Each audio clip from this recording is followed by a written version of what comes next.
resposta pode mudar a minha investigação de uma maneira bem rápida.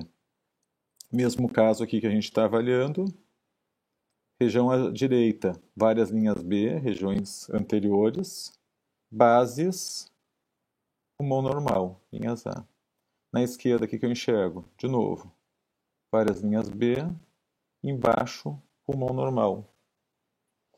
Não faria sentido, né, sendo líquido, o líquido querer escolher estar só nas regiões não pendentes do tórax, enquanto eu vou avaliar regiões inferiores, regiões que são bases, são pendentes, e eu não encontrar um artefato sugerindo que tem líquido ali. Então, de novo, um achado que fala a favor de um processo inflamatório. Se a imagem fosse simplesmente o contrário, né, e pulmão fosse completamente normal nas regiões não pendentes do tórax, enquanto eu visse um monte de linha B nas bases, eu pensaria que isso era líquido, que isso era um edema hidrostático. Então, nisso, a gente vai conseguir ter uma ideia, nessa distribuição dessa linha D, do que está acontecendo com o pulmão doente. Até o ponto que eu vou perdendo tanto a minha aeração pulmonar, eu vou prejudicando tanto essa relação, que eu começo a ter áreas de perda total da aeração pulmonar. Seria essa imagem aqui, como vocês lembram, no ultrassom, quando eu tenho uma estrutura que é muito amiga do eco, ela fica estrutura, né, ela fica cinza. Nosso protótipo de órgão sólido, né, e de órgão amigo do eco é o fígado. E de fato, quando eu tenho uma perda completa da aeração pulmonar, o pulmão se colaba em si mesmo e o parênquima assume características ecográficas que ficam igual ao fígado. Então, se lembrarem das fases da pneumonia, lá da patologia, o pulmão no eco também fica hepatizado, fica um aspecto de fígado. E eu posso também saber, se eu encontro isso de uma maneira de assimetria, também fala muito a favor da infecção. Essa aqui é um corte mostrando um fígado, um rim. Reparem aqui como isso aqui é um pulmão, tá cinza, tá com a mesma característica. Acho que ainda tem alguém com o microfone aberto. Se conseguir desligar para nós, ajuda aqui, tá bom? Obrigado. Aqui uma outra imagem que veio até com o meu áudio também. Reparem, estou fazendo eco. Aqui está a pele, subcutâneo, com boa vontade aqui já tem o começo de uma costela com sobreacústica, aqui tem outra. Aqui tem uma meia-lua clarinha, isso aqui é o diafragma. Ele fica hiperecogênico, né? Aqui embaixo uma estrutura mais cinza. Por estar vendo o diafragma, eu consigo dizer que tá abaixo dele é o órgão sólido, no caso é o fígado. Mas olhem essa estrutura aqui, onde eu estou procurando pulmão, né? Eu estou procurando linha da pleura, eu estou procurando linha B, alguma coisa do gênero. Não, eu enxergo, é uma estrutura de órgão sólido que está aqui embaixo, né? Quase a mesma característica ecográfica do que o fígado. Isso aqui é uma consolidação. Aqui eu tenho um pulmão completamente hepatizado. O pessoal chama isso aqui como se fosse o sinal do rabo do peixe, como se fosse aqui um rabinho de peixe boiando em meio a esse pretinho aqui que é líquido. Então isso aqui é derrame pleural e aqui nós temos o pulmão hepatizado nadando em meio a ele. Essa aqui é uma outra imagem semelhante. De novo, né, eu vou avaliar muitas vezes regiões pendentes do tórax, né? E o que eu vou encontrar está aqui, uma meia-lua clarinha, um diafragma, uma área pretinha anecoica, que é líquido, derrame pleural, e aqui eu vejo um órgão cinza. Isso aqui é o pulmão, que perdeu completamente a sua aeração, né? Esse pulmão está hepatizado. Esse seria o grau mais grave de acometimento de doença pulmonar, que com eco fica muito fácil de ver, porque a partir do momento que não tem mais ar no meio do caminho, as imagens do ultrassom são muito fáceis de reproduzir e da gente entender. Derrame pleural, como mostrei ali para vocês, é essa faixa, né, que a gente vê pretinha, anecoica, por o eco ser muito amigo do líquido, né, pela onda ser muito bem propagada, o que que ele faz? A onda acelera, vocês lembram que a gente tinha falado do reforço acústico posterior, então a gente consegue ver o diafragma mais clarinho, ele fica reforçado, fica super prático para a gente conseguir fazer essa imagem, e a gente sabe que o derrame pleural é muito prevalente em pacientes graves, tem séries que falam em 20, 30% dos pacientes da UTI, e que o ultrassom, até mesmo pela questão da característica, como é que a gente faz o raio-x, a posição do paciente, é muito superior do que o raio-x. Então a gente consegue ter um resultado muito mais interessante e é um achado simples e relevante para o nosso dia a dia. Esse aqui seria o slide para mostrar para vocês, para todo mundo reforçar, né, o que é o padrão de consolidação, de perda total da aeração pulmonar. Reparem que aqui eu tenho um órgão, né, super cinza e aqui outro. Eu só consigo dizer quem que é o pulmão e quem que é o baço, aqui no caso, porque eu tenho essa minha lua clarinha aqui, que é o diafragma. Então, é a única maneira de eu saber de fato o que eu estou enxergando e aonde.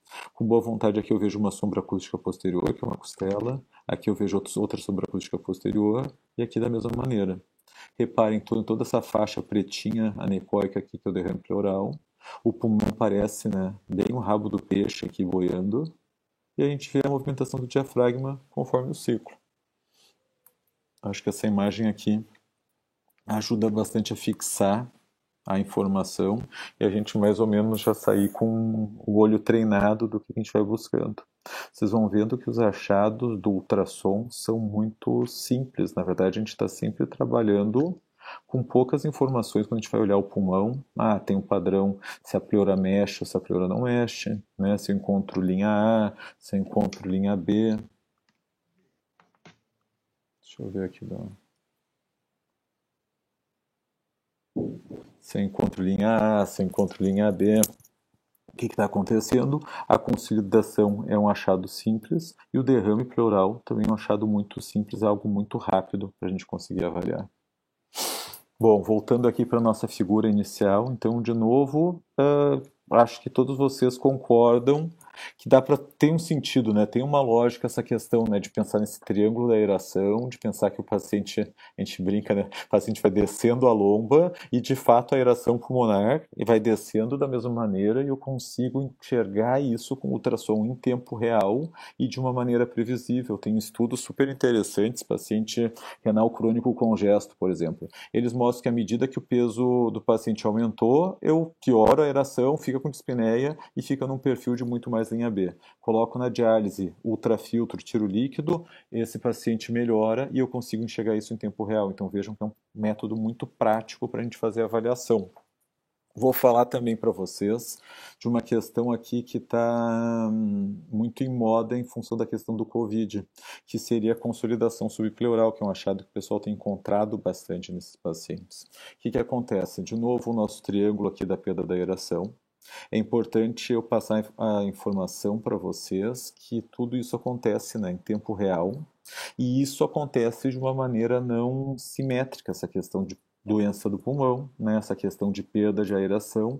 O que eu quero dizer com isso? Que tem pontos que eu encontro pulmão normal, eu deslizo meu aparelho do ultrassom 2 centímetros e aí eu já vejo linha B, eu deslizo mais 2 centímetros, eu só vejo linha B, daqui a pouco eu vejo uma consolidação. Então isso acontece de uma maneira muito dinâmica e a gente tem que ir escorregando, fazendo nosso exame em vários pontos, para ter uma ideia maior, mais ampla do que está acontecendo. Mais ou menos com a ideia de tentar fazer uma reconstrução do que seria a tomografia através do eco.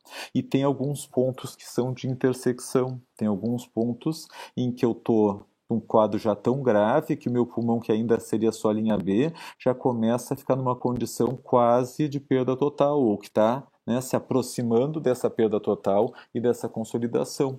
E um exemplo disso seria a questão da consolidação subpleural. Nessa imagem aqui, o que eu tenho? Olha que interessante, eu tenho aqui linha da pleura, né? Com boa vontade eu consigo enxergar aqui linhas A, então eu tenho um pulmão normal.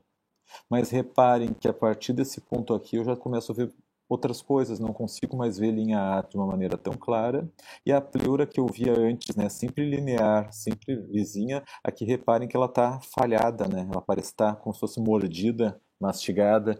Isso aqui é uma consolidação subpleural. Eu vejo algumas linhas B, já mais aqui para baixo, e a pleura já não consegue se manter inflada e cheia da maneira que eu consegui enxergar. Então, essa seria uma intersecção entre um padrão B, quando começa o pulmão a desabar em si mesmo e começar a fazer uma consolidação, seja uma consolidação subpleural, que seria pequena, até o ponto dele ter um desabamento maior e ter uma consolidação lobar, como aquelas imagens que a gente estava vendo antes. O pessoal fala dos achados do Covid, né, de pleura espessada. A pleura espessada que eles se referem ali, na verdade, é essa perda de aeração mais importante, que o ar não chega mais, né, a preencher toda a pleura e começa ela a ficar já irregular, já falhada esses pontos. Essa aqui é uma outra imagem. Vocês conseguem enxergar O diafragma aqui, uma meia-lua clarinha, está meio rápida essa imagem, mas a gente consegue enxergá-lo aqui com o órgão sólido.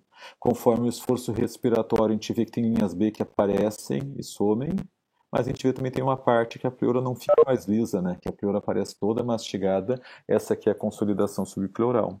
Se esse paciente vai piorar a ponto dessa consolidação se estender e o pulmão de fato, né, assumir uma característica de órgão sólido, ou se o paciente vai melhorar com a intervenção que eu estou fazendo e com isso as linhas B vão começar a se espaçar, vai virar linha A, assim por diante, isso eu não consigo dizer com ultrassom, mas eu consigo ter um entendimento de gravidade e de perda da aeração com esse achado de ver que a pleura em alguns pontos já não está mais tão lisinha, já não é mais tão retinha quanto era nos primeiros. Aqui uma outra imagem, essa aqui está mais devagar. De novo a pleura, né, parece mais espessada, né, parece mais grossa do que eram as imagens anteriores, né, mas aquela coisa linear que a gente vê primeiro, não é que ela mudou de característica, né, o ultrassom não consegue me dar essa informação da característica da pleura, mas simplesmente que os artefatos vão mudando, ela deixa de estar reta, por essa perda de aeração, e é isso que eu consigo identificar, além de várias linhas B aqui embaixo, então de novo, uma consolidação subpleural. Bom, esse aqui é um estudo interessante, uma revisão, agora 2020, falando do ultrassom point of care no Covid, e o que eles falam é tudo isso, eles aproveitaram, inclusive, a mesma figura que eu sempre gostei de apresentar ali, que é de uma autora italiana, e eles vão dando a questão até, né, de piora a clínica e eu vou perdendo a minha aeração, eu estava brincando antes com vocês ali da questão de descer a lomba, então, perda de aeração moderada, perda de aeração grave, perda de aeração crítica, eu consigo, né, enxergar isso quando eu estou normal, esse padrão de linhas A, quando eu estou doente as linhas B são espaçadas, quando eu estou muito doente as linhas B começam a se juntar, a pleura já começa a ficar falhada, isso que eu não conseguia enxergar, eu não enxergava isso antes, né? Agora a pleura já aparece com falhas. E no último ponto, o pulmão tem características semelhantes à do órgão sólido. E tudo isso eu consigo identificar de uma maneira rápida e de uma maneira previsível.